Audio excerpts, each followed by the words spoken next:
మిత్రులందరూ కూడా మా యొక్క నమస్కారాలు తెలియజేస్తా ఉన్నాను. విజయవాడ పశ్చిమ నియోజకవర్గంలో ఎన్నికలు తుది అంకాన్ని చేరుకుంటున్న సందర్భంలో ఇక్కడ కూటమి తరపున బీజేపీ అభ్యర్థిగా నిలబడ్డ సుజనా చౌదరి పక్షాన కొంతమంది మైనార్టీ ద్రోహులు ఇవాళ పచ్చిగా మాట్లాడుతూ ఉన్నారు. సుజనా చౌదరి విధిస్తున్న ఎంగిలి మెతుకుల కోసం ఏదైతే ఎంగిలి మెతుకులు విధిస్తున్నాడో వాటికి ఆశపడ్డ కొన్ని కుక్కలు ఇవాళ మొరుగుతూ ఉన్నాయి. పశ్చిమ వీధుల్లో రాజకీయంగా చేతిరంతని ఈ ప్రాంతంలో ఇవాళ ప్రజలు ఎక్కడికక్కడ సుజనా చౌదరిని కూటమి అభ్యర్థిని నిలదీస్తా ఉన్నారు. మీరు ఏం చేసేయాలి, మీకు వేయాలి మేము ఓట్లు అని చెప్పి అడుగుతా ఉన్నారు. చంద్రబాబు 2014-19 పరిపాలన చూసి మేము ఓట్లు వేయాలా, లేకపోతే బ్యాంకులు లూటీ చేసి మోసం చేసిన నిన్ను చూసి ఓట్లు వేయాలని చెప్పి పశ్చిమ ప్రజలు అడుగుతున్న సందర్భంలో దానికి సమాధానం చెప్పకుండా మా అభ్యర్థి ఆసిఫ్ కార్పొరేటర్కి ఎక్కువ, ఎమ్మెల్యేకి తక్కువ, కార్పొరేటర్కి అయితే ఏం చేయలేదు, మైనార్టీ ఫైనాన్స్ కార్పొరేషన్కి ఏమీ చేయలేదు, ఇటువంటి పిచ్చి ఆరోపణలు చేస్తా ఉన్నారు. మేము సూటిగా స్పష్టంగా అడుగుతా ఉన్నాం. నువ్వు దొడ్డితో కూడా రాజ్యసభకి వెళ్ళావు, పార్లమెంట్కి కేంద్ర మంత్రి అయ్యావు, నువ్వు మా విజయవాడ నగరానికి ఏం చేసావు సుజనాన్ని అడుగుతా ఉన్నావు. అదే పద్ధతి మనం పశ్చిమంలో పోటీ చేస్తా ఉన్నాం. నీ పార్లమెంటు నిధులతో మా పశ్చిమానికి ఏమైనా అభివృద్ధి నిధులు కేటాయించావని చెప్పి అడుగుతా ఉన్నాం.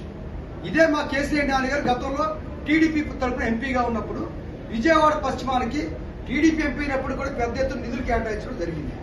మరి నువ్వు విజయవాడ నుంచి నేను పార్లమెంట్కి వెళ్ళానని చెప్తా ఉన్నావు రాజ్యసభకి, మరి విజయవాడ పశ్చిమానికి ఏం చేశావని చెప్పి సుజనా చౌదరి అడుగుతా ఉన్నాం. ఇంకో మాట సూటిగా స్పష్టంగా సుజనాన్ని అడుగుతా ఉన్నాం. రేపు 13వ తారీఖు ఇక్కడ అసెంబ్లీకి పార్లమెంట్కి ఎన్నికలు జరగబోతా ఉన్నావు. నువ్వు 14వ తారీఖు ఫ్లైట్కి ఢిల్లీకి టికెట్ బుక్ చేసుకున్న మాట వాస్తవా కాదా? నువ్వు ఏదైతే హోటల్లో మకాం చేసావో మొత్తం అన్ని రూములు కూడా ఖాళీ చేయడానికి బ్యాకప్ సిద్ధమైన మాట వాస్తవా కాదా అని చెప్పి అడుగుతా ఉన్నాం. విజయవాడ భవానీపురం కామెడీ రోడ్లో ఒక పెద్ద గొడవలు వేసాం, అవి మొత్తం కూడా 14వ తారీఖు మొత్తం కూడా ఖాళీ చేయడానికి రంగం సిద్ధం చేసుకున్నారు. ఇవాళ మీరా మాట్లాడని చెప్పి అడుగుతా ఉన్నాం.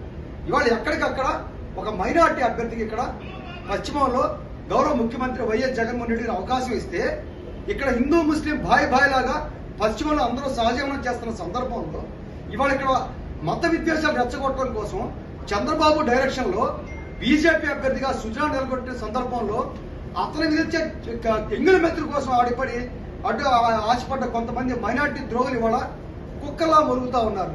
దీన్ని జాతి యావత్తు కూడా తీవ్రంగా ఖండిస్తుంది. తప్పనిసరిగా మిమ్మల్ని తరిమి కొట్టడానికి సిద్ధంగా ఉన్న ఈ సందర్భంగా తెలియజేస్తా ఉన్నాం. ఇంకొక పిల్ల నాయకుడు ఉన్నాడు, బచ్చా నాయకుడు, వాడు మాట్లాడతాడు కేసినేని చిన్ని గురించి. కేసినేని చిన్ని అనేవాడు కూడా అనేక ఆర్థిక నేరాల్లో ఆరితేరని చెప్పి విజయవాడ నగరం పార్లమెంట్ పరిధి మొత్తం కూడా కోడైకొస్తా ఉంది. ఒక పక్కన మా పార్టీ తరఫున కేసీఆర్ నాని గారు నిలబడ్డారు. ఇవాళ కేసీఆర్ నాని గారికి ఒక మంచి మచ్చలేని చరిత్ర ఉంది. నిజాయితీ పరుడు, నిగర్వి, విజయవాడ పార్లమెంట్ అభివృద్ధి కోసం విశేషానికి కృషి చేశాడని పేరు ఉండబట్టే 2014 కేసీఆర్ నాని గారు గెలవడం జరిగింది. అదే పద్ధతిలో 2019లో కూడా ఇక్కడ టీడీపీ ఓడిపోయినప్పటికీ ఆయన ఎంపీగా గెలవడం జరిగింది.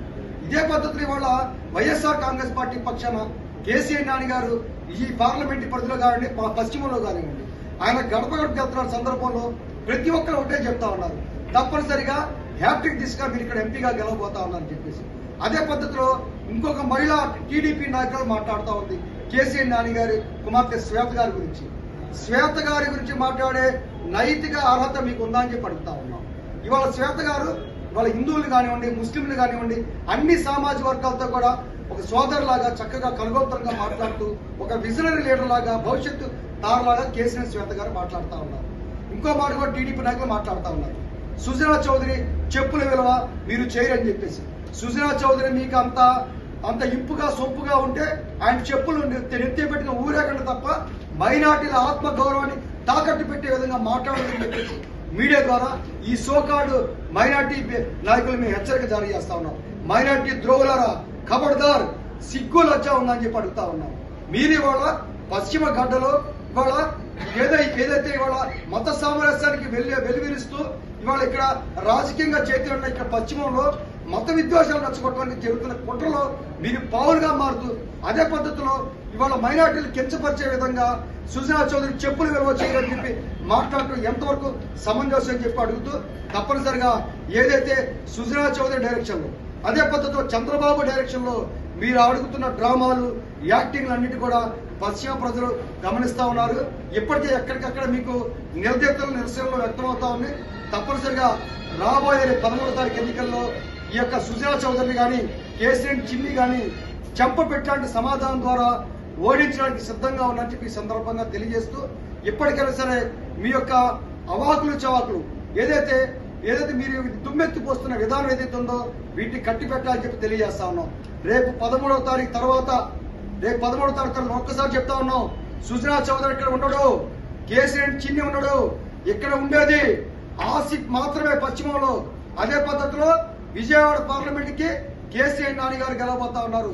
అప్పుడు మీకు ప్రజలే సరైన సమాధానం చెప్తారని సందర్భంగా తెలియజేస్తూ మరొకసారి చెప్తా ఉన్నాం, ఏదైతే సుజనా చౌదరి మీకు ఇస్తున్నాడో ఎంగిలి మెతుకులు కాసులు కక్కుతుపడి మీరు మాట్లాడుతూ ఉన్నారో అటువంటి మాటలు ఇంకొకసారి మాట్లాడవద్దు అని తెలియజేస్తా ఉన్నాం. ఒకవేళ సుజనా చౌదరికి ఊడిగో చేయదలుచుకుంటే అతని ఇంటికి వెళ్ళి అతని బాత్రూమ్లు కడగండి, అతని ఇల్లు శుభ్రం చేయండి, అతని గులాంగిరి చేయండి తప్ప మైనార్టీలు, ఎస్సీ, ఎస్టీ, బీసీ యొక్క ఆత్మ గౌరవం